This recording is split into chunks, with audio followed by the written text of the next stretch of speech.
Hai semuanya, jumpa lagi bersama kita Tripod. Dengar, Pahami? peluk.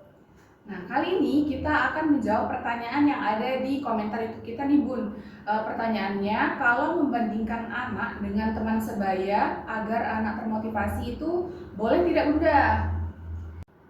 Dalam pendidikan anak usia dini, membandingkan anak dengan teman sebayanya itu tidak dianjurkan ya Bun. Karena meskipun itu hanya untuk memotivasi. Jadi kita kembalikan kepada niat orang tua, eh, niatnya untuk memotivasi atau untuk membandingkan. Jadi kalau untuk membandingkan itu sangat tidak dianjurkan. Nah, karena kenapa? Karena setiap anak itu berkembang dengan kecepatannya yang berbeda-beda. Jadi ketika anak dibandingkan dengan teman sebayanya itu kadang yang muncul bukan motivasi, tapi lebih ke akhirnya anak nggak percaya diri, terus anak kan insecure, malu dah, terus anak juga merasa kurang mampu akhirnya. Jadi ya itu tadi kita sangat tidak dianjurkan lah membandingkan dengan teman sebayanya. Nah, seringkali juga Bun, kita sebagai orang dewasa yang di dekat anak-anak gitu kan, kita juga pernah dengar orang tua yang membandingkan anaknya dengan anak yang lain gitu kan. Kadang kayak misal, oh itu anak itu sudah bisa ini, kamu kok belum, kamu kapan gitu kan. Nah, kita pun sebagai orang dewasa kalau dengar ucapan orang tua yang membandingkan kayak gitu kan kayak bikin sakit hati, terus bikin kita insecure, nggak percaya diri gitu. Apalagi anak kecil yang Masih rentan ya, iya, emosi masih kayak gitu kan. Kayak bikin makin muncul tidak percaya diri gitu kan ya Bun ya.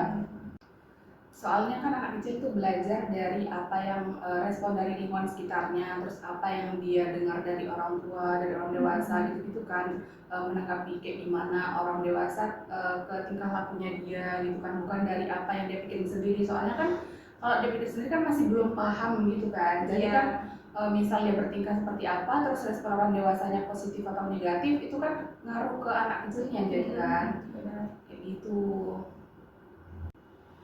Nah, ketika anak kecil tadi dibandingkan terus ada orang tua yang mengucapkan hal seperti itu tadi itu Bun, nah anak kecil tuh kadang ngerasa kok aku usaha kayak gimana gak dihargai ya gitu, terus kayak tidak percaya diri, terus kayak misal mau melakukan sesuatu tuh kayak jadi takut gitu, ragu soalnya nanti dibandingkan sama yang lain gitu, nanti dibandingkan terus hasilnya gimana terus apa namanya kayak misalnya hasilnya pun oke gitu, terus misal ada yang lebih oke dari dia jadi kayak mikir oh dia lebih oke gitu dari aku gitu kan. Berdasarkan artikel yang sudah saya baca Bun, ada artikel yang ditulis oleh Ahmad Syukri Sitorus dengan judul Kepercayaan Diri, Keterampilan Sosial dan Emosional Anak, Studi Korelasional dan Stimulasi. Nah, di penelitian tersebut menjelaskan bahwa anak yang percaya diri ini cenderung lebih bisa mengembangkan keterampilan sosial dan emosionalnya. Nah, dua hal tersebut justru sering terganggu ketika anak terus dibandingkan dengan temannya. Kemudian ketidakpahaman dalam membangun hubungan yang baik dengan anak, seperti jarang berkomunikasi dengan anak tidak pernah diberikan tanggung jawab, tidak dapat memilih dan tidak diberikan kesempatan dalam berbicara, pada akhirnya akan melahirkan sikap tertutup dan tidak percaya diri pada anak, yang pastinya akan berdampak pada perkembangan yang lain gitu, berpengaruh terhadap perkembangan yang lain gitu. Jadi yang Bunda sampaikan tadi, kalau misalnya anak yang dibanding-bandingkan, anak itu bakal minder, kurang percaya diri ya Bun ya. Juga dijelaskan di penelitiannya, pasti anak yang dibanding-bandingkan akan berbeda dengan anak yang diberi support.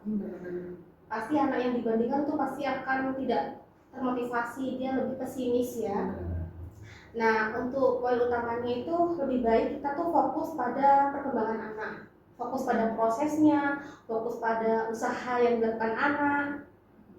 Ya, bagaimana hasilnya nanti, yang penting anak sudah berusaha Nah, gitu kan benar ya. Bun, disupport aja gitu. Jadi kita fokus pada usaha dan proses anak saat mencapai tujuan tersebut.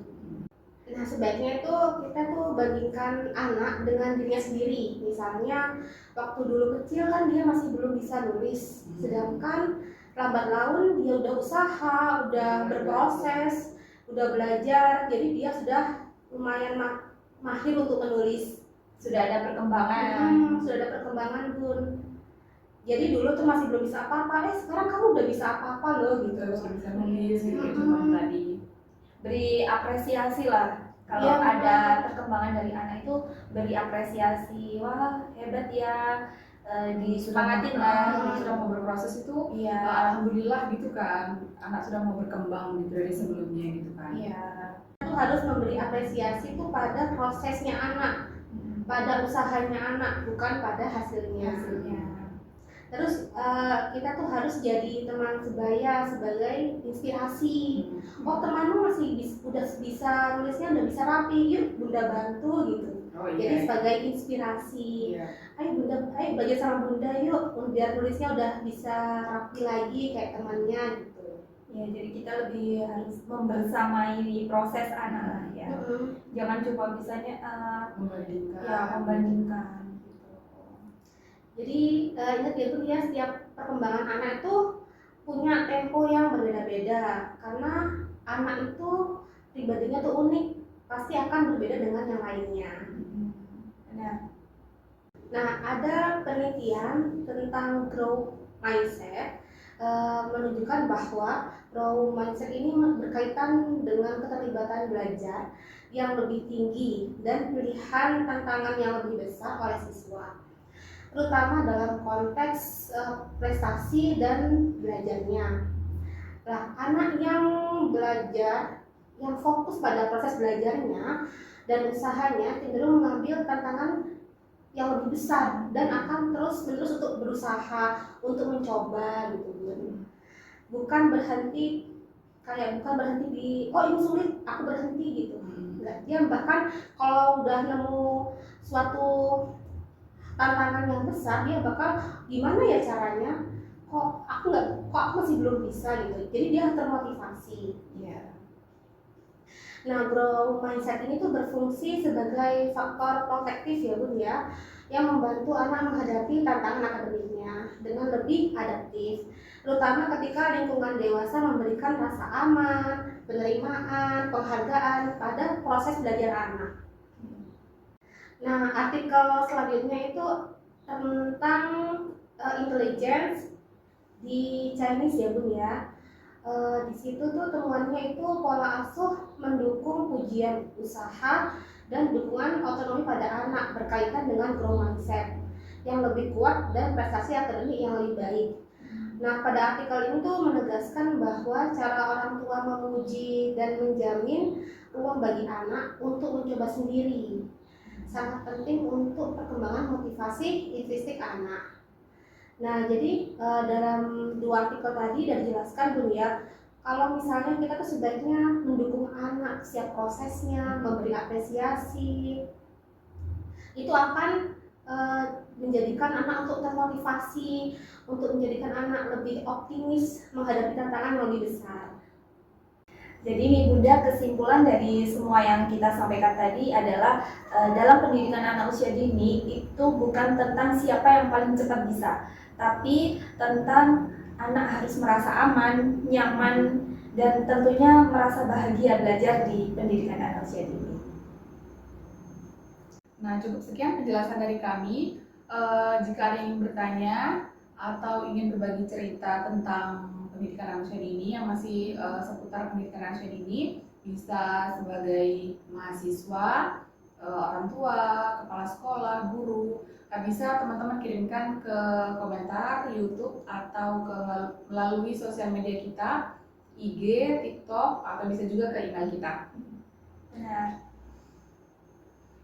Sekian dari kami, Tripod, Dengar, pahami, Peluk.